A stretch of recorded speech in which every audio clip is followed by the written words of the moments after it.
So guys, ito bagong balita kasi may mga nagtatanong kung susunod ba kay Yorme Isko sa Aksyon Demokratiko yung mga kasama niya sa Asenso Manileño sa Maynila. So nandun sa Aksyon Demokratiko si Yorme Isko kasama yung kanyang Vice Mayor, si Vice Hani Lacuna. So dalawa sila, nandun sila sa Aksyon Demokratiko. Ang tanong, pati ba yung mga ibang politicians na nasa Maynila, will they also follow itong si Yorme Isko? Kasi syempre si Yorme ang head ng Asenso Manileño at yung mga ibang congressman ay membro nito. So ito, lumabas na yung balita na confirming nga na they plan to move to Aksyon Demokratiko in case Yorme Isko decides to run for president. So yun po ang balita. Okay? So basahin po natin, pagkatapos po magbibigay po ako ng aking reaction.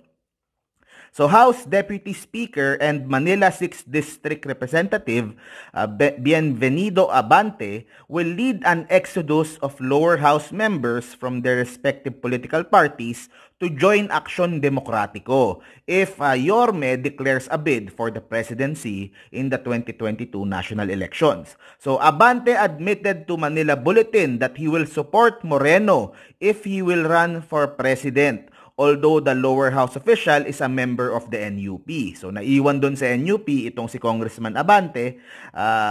But they also plan to move to action kung sakaling tumakbo itong si Yorme. So full support, okay?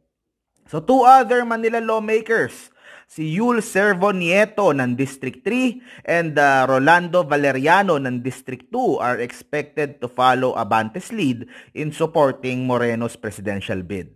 Okay? Yeah, you better watch movements in the lower house. Expect a good number of congressmen to leave their political parties to join Isko as soon as he declares for the presidency. So, yun po. Prediction nyo ng isang political analyst. Kasi yun nga po, ang nakadagdag pa dito, NUP has declared it will sign a coalition with Mayor Sara. So, of course, naging isa siguro sa rason din yon, plus the fact na hindi nila masyadong dinidefend si Yorme Isko mula sa atake ng mga kampo sa mga tao mula sa kampo ni Mayor Sara. So, naging factor din siguro yon for Yorme Isko na nagdesisyon na lumipat na ng partido. Ito ang sabi ni Abante, I'm considering this because I'll be supporting him if he runs for president. Yun po yung sabi ni Abante. Much as I want him to stay as mayor, if he believes that it's time for him to run for a higher position, I will support him.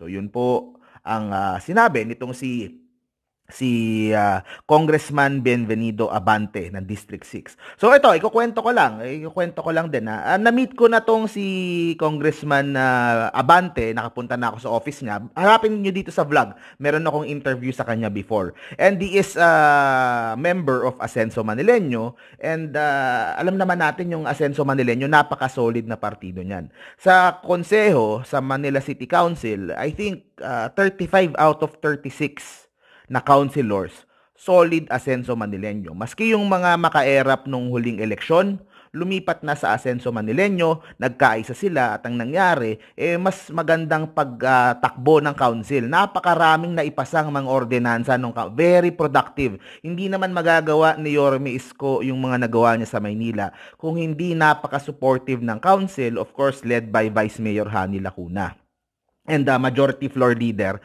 Joel Chua. So napaka-supportive. So isipin nyo, sa upcoming 2022 election sa local sa Manila, 35 out of 36 na incumbent councilors will be members of Asenso Manileño. Ganun ka-solid yung partido ni Yorme Isko coming into the 2022 elections. Okay? Sa mga congressman, I believe 4 sa 6 na congressman ay Asenso Manileño. Yan na nga yung si Abante, si Yul Servo, si Valeriano. So, yung si Maceda sa may Sampaloc, alam ko kay Yorme na din eh. So, pero I have to confirm that. So, I think 3 or 4 sa congressman sa Maynila out of 6 ay kay Yorme Isko. yung sa District 5 tsaka yung sa District 1, yun na lang yata yung hindi kapartido dito kay Yorme. Pero napaka-solid. Ganun ang nagawang koalisyon ni Yorme Isko sa Manila. So, yung sa mga nagtatanong din kung ano ang mangyayari sa Maynila kung sakaring umakyat si Yorme Isko at tumakbo ng mas mataas na posisyon, Asenso Manileño pa rin po ang in charge. Ang maganda po dito sa ginagawa po ni Yorme Isko, hindi lang po ito nakabase sa iisang tao. Hindi lang ito nakaikot sa kanya. Ang ginawa po niya sa Maynila ay gumawa po siya ng isang sistema kung saan po kahit sino ang nakaupo ay kayang ipagpatuloy po yung mga nasimulan niya. Pagdating sa housing, pagdating sa schools, pagdating sa hospital, so lahat po yan nakakasana. So kahit sino, kayang-kaya pong ipagpatuloy ni Vice Mayor Hani Lacuna yung pong mga nasimulan ni Yorme Isko. And of course, yung buong council, suporta po all the way. And maski doon sa mga congressman, nakasuporta po yan kay Yorme Isko if he decides to run. Ganoon po kasolid sa Maynila. Kasi po alam po nila kung gaano po kagaling at gaano po kaganda yung mga serbisyo pong naibigay ni Yorme Isko. Alam po nila pag ang politiko ay hindi po busy sa mga pagpapayaman at hindi po busy sa pangungurakot. Kung hindi nagpapakitang gilas para sa tao, nagbibigay talaga ng totoong serbisyo sa tao. And pinapakita talaga sa tao kung ano yung tunay na kahulugan ng serbisyo at pagmamahal sa mahirap.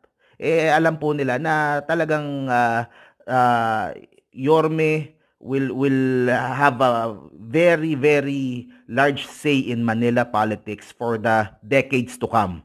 Diba? Kahit po hindi mayor dyan si Yorme Isko, napakalaki pa rin ang presence niya sa Maynila. He is, Asenso Manileño is the very dominant party sa Maynila. Napaka-dominant po ng Asenso Manileño, sa totoo lang po. And pagdating sa susunod na eleksyon, yun, mahihirapan yung pong kahit sino na babangga doon po sa grupo ng Asenso Manileño. Kasama na yan yung mga congressman, kasama na yan yung mga konsehal, and mayor, vice mayor in case umakyat si Yorme. If Yorme runs, ang naririnig ko parate, walang lalaban. Walang lalaban kay Yorme kung tumakbo siya as mayor uli. Pero yun nga, if he decides to na umakyat, napaka-formidable pa rin nung maiiwan sa Maynila at napakagagaling nung mga kasamahan ni Yorme diyan sa Asenso Manileño. So ayun guys, yun po yung aking reaksyon diyan po sa balita na yan. Yan po, yung mga congressman ng Maynila magagaling din po yan. Si Abante, si Yul Servo, si Valeriano, talagang sa serbisyo they're really really good, and of course sa paggawa ng batas okay din naman sila. So ayun guys, thank you very much po. Tuloy-tuloy lang po yung coverage po natin. See you po sa next video. Pilipinas, God first. Bye bye guys.